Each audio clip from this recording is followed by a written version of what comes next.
Notre regret a été de constater que le budget du secteur de la santé et de l'action sociale a connu beaucoup de coupures, surtout sur certaines lignes budgétaires.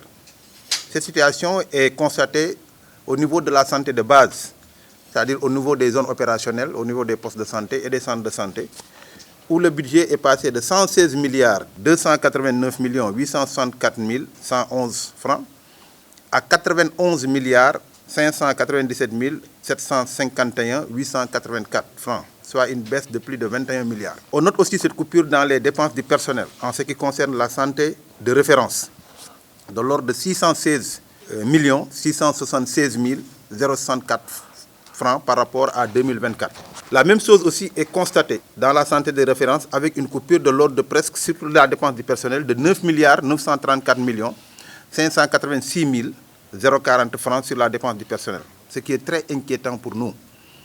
On nous dira que l'investissement a connu une hausse, mais cela nous inquiète parce que la plupart des investissements, ce sont les bâtiments, c'est l'achat de matériel comme les scanners, les IRM et autres. Mais ce qui nous inquiète est que les dérapages dans le cadre même de l'utilisation de cet argent, on l'avait connu dans le cadre de la Covid, ont été faits avec ces investissements.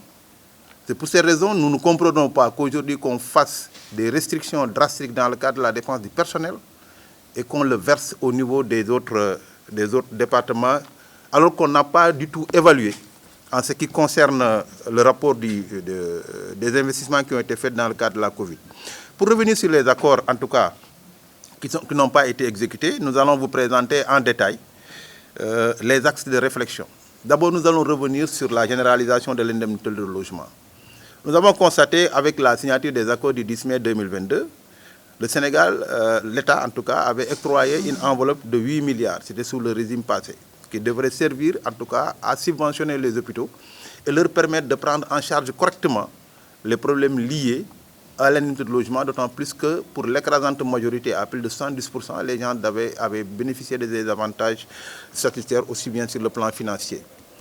Mais malheureusement, nous avions constaté qu'au lieu de donner aux ayants droit, les gens avaient fait des interprétations sur la base d'un texte qui ont été très mal interprétés. Finalement, pour la première année, nous avons perdu presque sur l'argent total des 8 milliards, on n'a pu utiliser que 1 milliard 900, ce qui nous a fait perdre presque 6 milliards 100. La deuxième année aussi, c'est 4 milliards qui ont été en tout cas retournés au niveau du ministère des Finances, ce qui faisait une enveloppe de presque 10 milliards. Nous n'avons pas compris qu'un État qui avait déjà planifié et sur la base des estimations des effectifs, qu'on puisse retourner autant d'argent au moment où les structures, en tout cas les ayants droit sont là et n'ont pas bénéficié de cet argent. C'est pour ces raisons que nous avions toujours demandé dans la loi des finances de cette année 2025 pour que ce même montant qui avait été inscrit dans la loi des finances de 2024 et la loi des finances de 2023 et de 2022 puisse être reconduit. Mais nous ne sommes pas sûrs que ce montant-là a été reconduit dans la loi des finances. D'autant plus que je vous ai dit tout à l'heure dans les dépenses du personnel, nous avions vu une ponction de presque 9 milliards. Pratiquement, ça avoisine la même somme. On aurait souhaité que ça ne soit pas ça, parce que nous avons un projet de loi des finances dans un cadre global où on n'a pas encore les détails. En ce qui concerne ce volet, donc nous pensons qu'il est impératif pour l'État aujourd'hui de respecter ses engagements par rapport à ce personnel administratif et contractuel et de personnel de soutien des structures hospitalières. Nous allons revenir aussi sur le recrutement au niveau de la fonction publique. Nous ne parlons même pas de recrutement, mais nous parlons de régularisation. Parce que vous savez, lors de notre dernière rencontre avec le ministre de la fonction publique, lui-même a dit que ce qu'il a constaté dans le secteur de la santé, on l'a constaté dans aucun secteur. Voilà un secteur où des gens ont des études longues, ont leur diplôme d'État, parce que si on parle même d'infirmier d'État, il te faut bac plus 3 ans, sans compter les autres corps, et on continue à les contractualiser pendant presque 10 ans. Il y a plus de personnel, de contractuels dans le secteur de la santé que dans un autre secteur. Nous sommes 5000. Et pour l'écrasante majorité, c'est du personnel qualifié, médecins, pharmaciens, infirmiers, sages-femmes, et j'en passe. Nous avions dit qu'à l'heure actuelle, sur les 197 000 fonctionnaires, en tout cas agents de l'administration qui ont été déclarés dans l'administration publique, il y a moins de 6 000 agents qui interviennent directement au niveau des soins. 6 000 dans l'administration publique. Alors que dans le secteur de la santé, il y a 44 000 agents qui y travaillent. Vous allez dans les cadres de santé, dans les centres de santé. Donc c'est une utilisation à outrance de cette contractualisation qui ne s'explique pas. Et pourtant, les dispositions du Code du travail sont très claires. Si on va à la loi 97-17, du 1er décembre 1997, on nous dit qu'un contrat à durée déterminée ne peut pas être renouvelé 2 fois. Mais vous êtes dans le secteur de la santé où on te renouvelle un contrat pendant 10 ans. Chaque année, on te met. D'ailleurs, même les gens sont en train de renouveler le contrat. Et ce qui nous inquiète dans ces renouvellements, il paraît, parce que nous sommes en train de vérifier, que même la partie concernant la couverture sanitaire, pour la prise en charge sanitaire, ils l'ont enlevée. Comment vous pouvez exploiter des jeunes, pour les envoyer en bourse avec les risques, ils sont dans des labos, ils sont en contact avec les microbes, et vous ne pouvez pas leur assurer la couverture sanitaire. Et c'est une situation inquiétante qu'on est en train de vivre. Maintenant, nous avions demandé, sur la base de l'effectif, parce que nous ne pouvons pas comprendre, parce que c'est ce même État qui a déclaré vouloir recruter 2900 gendarmes. Nous ne disons pas que ce n'était pas une bonne chose, parce que c'est une question de sécurité. C'est ce même État qui a dit récemment en Conseil des ministres qu'il va recruter des enseignants. Et même pour les universitaires, 1500 universitaires. Mais comment cet État-là peut te dire que moi je dois recruter 2900 gendarmes, je dois recruter 1500 enseignants, et il ne se prononce pas pour recruter un seul infirmier ou bien une seule sage-femme ou un médecin? C'est comme si il ne se soucie pas qu'il doit avoir un enfant et que cet enfant-là, de 0 à 5 ans, doit être vacciné contre la rougeole, contre la diphtérie, contre le tétanos, contre la poliomyélite, coqueluche. Vous avez entendu récemment parler même de la rougeole dans le cadre des campagnes et des autres maladies, la méningite et autres.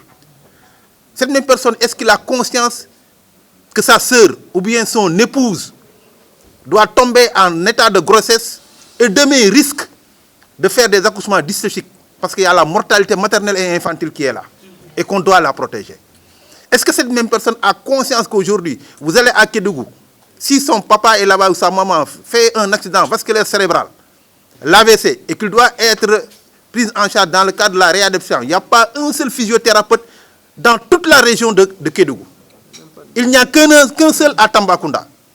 À Ziguinchor, on était obligé de prendre un doyen qui a été à la retraite pour venir faire le relais.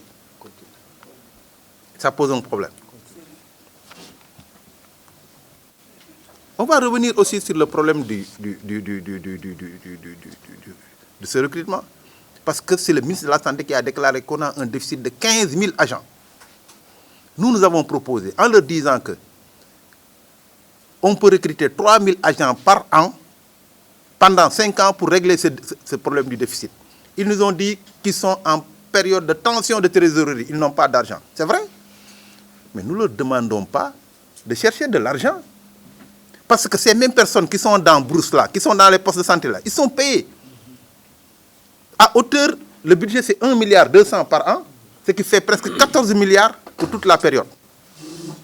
Donc l'argent est là, il suffit de faire un transfert.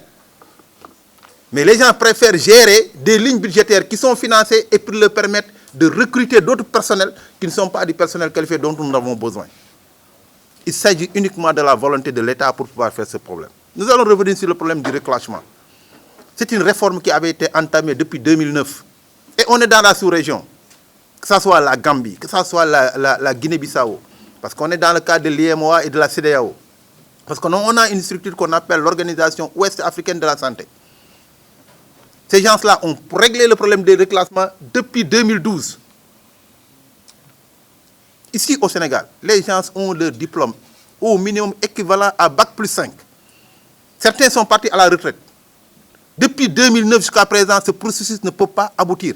Parce que des groupes de lobby qui nous ont infiltrés dans notre secteur, qui ne sont jamais passés par des écoles d'État, qui n'ont jamais eu de diplôme d'État, aujourd'hui ont trouvé des astuces pour se faire reclasser et c'est eux-mêmes qui contrôlent notre plan de carrière. Ça pose un problème. C'est à ce titre, après cette réunion, nous avions décidé de mettre en place un plan d'action qui se résume à un point de presse qui va se tenir aujourd'hui. Ensuite, il y a une grève générale qui est prévue les 2 et 3 janvier 2025. Il y a une assemblée générale aussi de mobilisation qui aura lieu au niveau de l'hôpital Baudouin, le PS Baudouin de Guédiawaye, le jeudi 9 janvier 2025. Il y a une tournée nationale dont la date sera déterminée. On va aller à l'intérieur du pays. Mais il y a aussi la marche nationale qui est prévue le 21 janvier 2025. Il y a aussi une évaluation qui sera faite après ce plan d'action le 23 janvier 2025. La rétention d'informations qui est toujours de vigueur et le boycott des supervisions.